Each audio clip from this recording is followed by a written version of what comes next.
سلام خواتین و حضرات، میرا نام ہے اشون افراد۔ میرا نام ہے تنوی اور ہم آپ سبھی کا تہہ دل سے استقبال کرتے ہیں ہمارے اس پوڈ کاسٹ میں جس کا نام ہے رومی بیگو۔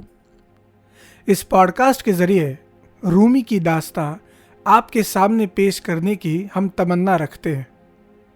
رومی جیسی عظیم شخصیت کو آپ سے ملانے کی اور رومی کی شاعری، رومی کی کہانیاں اور رومی کی کتابیں جیسے دیوان شمس، مثنوی اور ان کے باقی ادبیات سے روبرو کرانے کی اور ہماری اور سے رومی کو پھر سے سمجھنے کی اس پوڈ کاسٹ کے ذریعے ہم ایک کمسین کوشش کریں گے۔ تو چلیے آغاز کرتے ہیں۔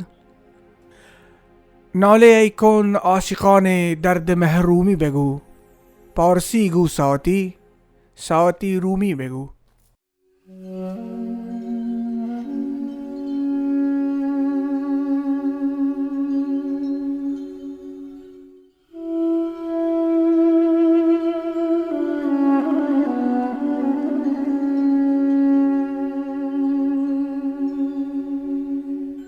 سینتیس سال کے رومی کی صحبت میں کنیا کے کئی لوگ اپنا وقت گزار رہے ہیں۔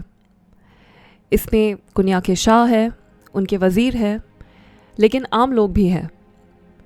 ان میں زرگار ہے، غریب ہے، امیر ہے، چمار ہے، آہنگر یعنی لوہار ہے، فقیر ہے، دور دراز سے آئے ہوئے مسافر ہے، فلسوف ہے، صوفی ہے، ولی ہے۔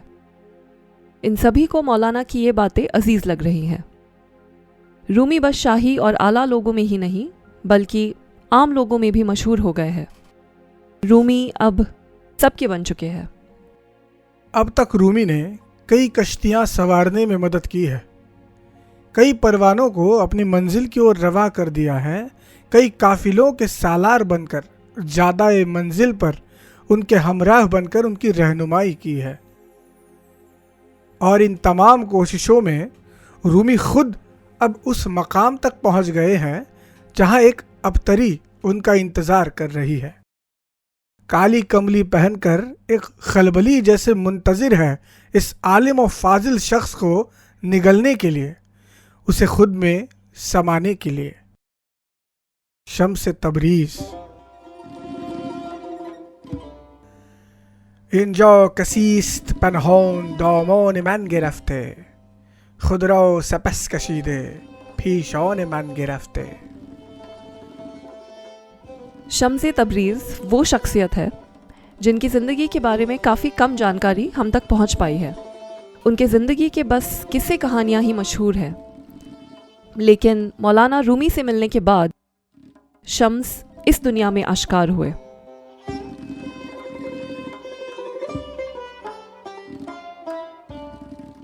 شمس ایسے انسان تھے جو آزاد تھے اس دنیا سے اور دنیا کے طور طریقوں سے۔ اسی وجہ سے شاید شمس کے بارے میں کہیں سنی باتیں بہت زیادہ ہے۔ عشق کے بحر میں جب کوئی قطرہ گم ہو جاتا ہے تب سمندر اور قطرہ دونوں ایک ہو جاتے ہیں۔ ایسا ہی کچھ شمس کا بھی ہے۔ شمس سرمست ہے، پرخمار ہے، اس مے سے، اس شراب سے جو دنیا کے کسی بھی پیالے میں نہیں سماتی۔ شمس ماہر ہے اس زبان میں جو الفاظ میں قید نہیں ہوتی۔ شمس دور ہے اس عقل سوز بیابان سے، کیونکہ شمس غرق ہے ہفت افلاق پہ 400 بکھرے انجمن میں رواں اس جو میں۔ اینجا کسیست پنهان چون جان خوشتر از جان، باقی به من نموده ایوان من گرفته۔ شاید اسی لیے شمس اتنے مشہور شخص ہونے کے باوجود بھی بہت کم تاریخی کاغذات میں یعنی ہسٹوریکل ڈاکیومنٹس میں پائے جاتے ہیں۔ تو حاضرین، اگر رومی بننا ہے تو شمس سے ملنا پڑے گا، کیونکہ رومی اگر سمندر ہے تو اس میں چھپا گوہر ہے شمس۔ رومی اگر الفاظ ہے تو اس میں مضمر معنی ہے شمس۔ رومی اگر عشق ہے تو معشوق ہے شمس۔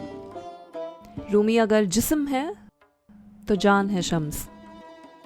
رومی اگر پیمانہ ہے تو شراب ہے شمس. اینجا کسیست پنهان همچو خیال در دل اما فروغ رویش ارقان من گرفته. سامعین، یہاں بات صرف شمس اور رومی ان دونوں کی نہیں چل رہی ہے. یہاں بات ہو رہی ہے اس کردار کی جس کا نام ہے شمس. ہماری سب کی زندگی میں ایک شمس آتے ہیں، بس انہیں پہچاننے کی دیر ہے. شمس تو آتے رہیں گے، لیکن رومی ہونا اور شمس کو پہچاننا ضروری ہے. مولانا رومی سے ملاقات کے پہلے شمس کیا کیا کرتے تھے، کہاں تھے، اس کے بارے میں بہت کم جانکاری ہے. لیکن یہ تو ظاہر ہے کہ وہ ایک فقیر تھے، عارف تھے، در بدر جا بجا گھومتے پھرتے. اینجا کسیست پنهان مانند قند در نی شیرین شکر فروشی دکان من گرفته. یہ جو فقیر لوگ ہوتے ہیں یہ ہمیشہ کسی چیز کی تلاش میں ہوتے ہیں. آپ اسے عشق کہیے، معشوق کہیے، اللہ کہیے، خدا کہیے، بھگوان، کچھ بھی کہیے، لیکن یہ عارفوں کی زندگی کا جیسے مقصد ہوتا ہے کہ وہ تمام عمر بس تلاش میں رہے، اس ایک رفیق کی، اس ایک دوست کی، اس ایک معشوق کی تلاش. شمس جیسے لوگوں کو اس زمانے میں ایک اور لفظ سے پکارا جاتا تھا اور وہ ہے افراد. افراد وہ لوگ ہوتے ہیں جو اپنے پاس کے علم کو، یعنی اپنے پاس کے گیان کے خزانے کو لوگوں کے ساتھ بانٹتے نہیں ہیں، بلکہ یہ افراد ایسے کسی شخص کی تلاش میں ہوتے ہیں جن کے ذریعے اپنی باتوں کو یہ لوگوں کے ساتھ بانٹ سکے.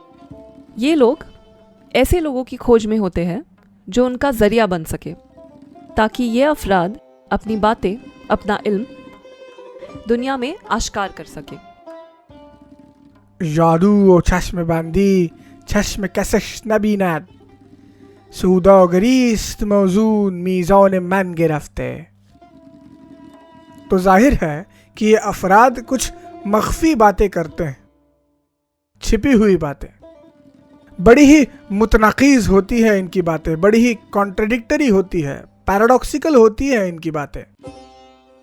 وہ باتیں جو شاید ہمارے آپ کے ذہن میں جلدی سے نہ آئے.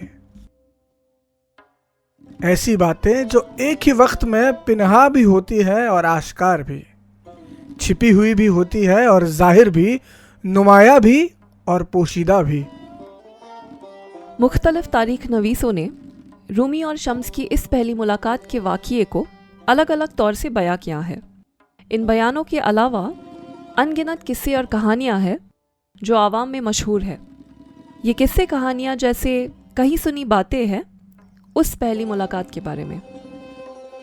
چون گل شکر من و او در همدیگر سرشته چون گل شکر من و او در همدیگر سرشته من خوی او گرفته او آن من گرفته.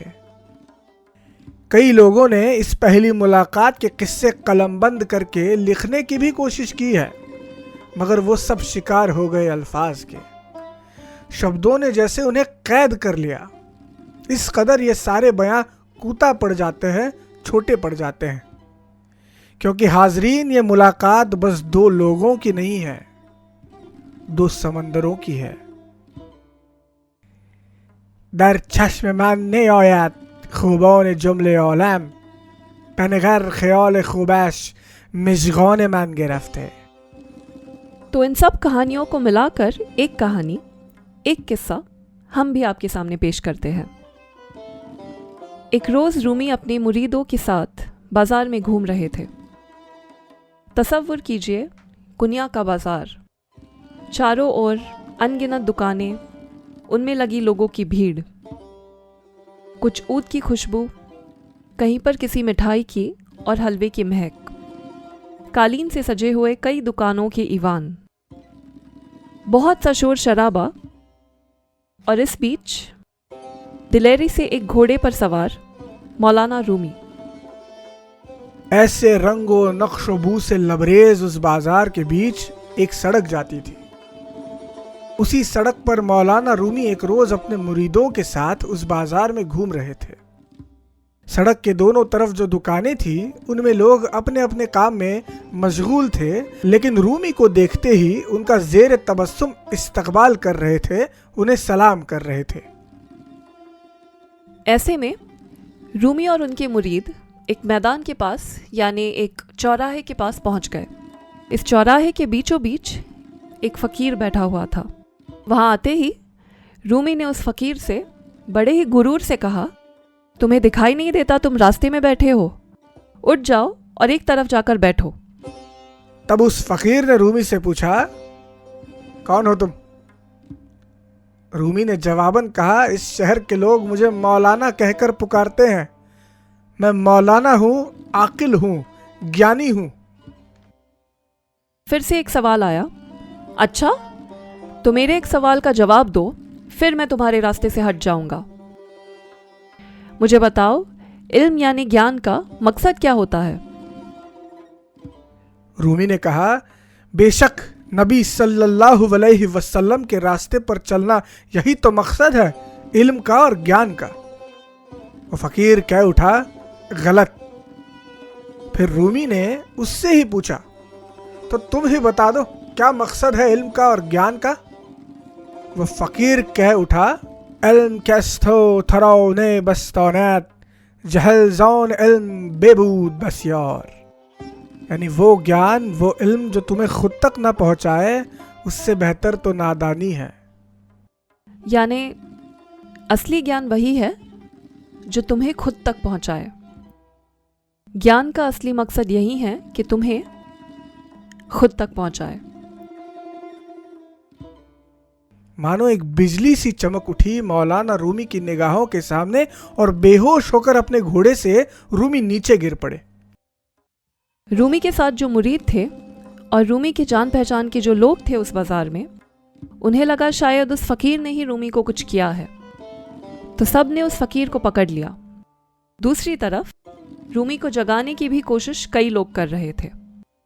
کچھ دیر بعد رومی جب ہوش میں آئے تو انہوں نے سب سے درخواست کی کہ شمس کو چھوڑا جائے، اور خود کے ہی مریدوں کے سامنے، کنیا کی عوام کے سامنے، اس بھرے ہوئے بازار میں کئی جانے انجانے لوگوں کے سامنے اس فقیر کے آگے گھٹنے ٹیک کر بیٹھ گئے اور کہا، اے میرے دوست، میرے رفیق، مجھے اپنا مرید بنا لو۔ اس فقیر کا نام تھا شمس تبریزی۔ آپ سبھی کے شکر گزار ہیں ہم۔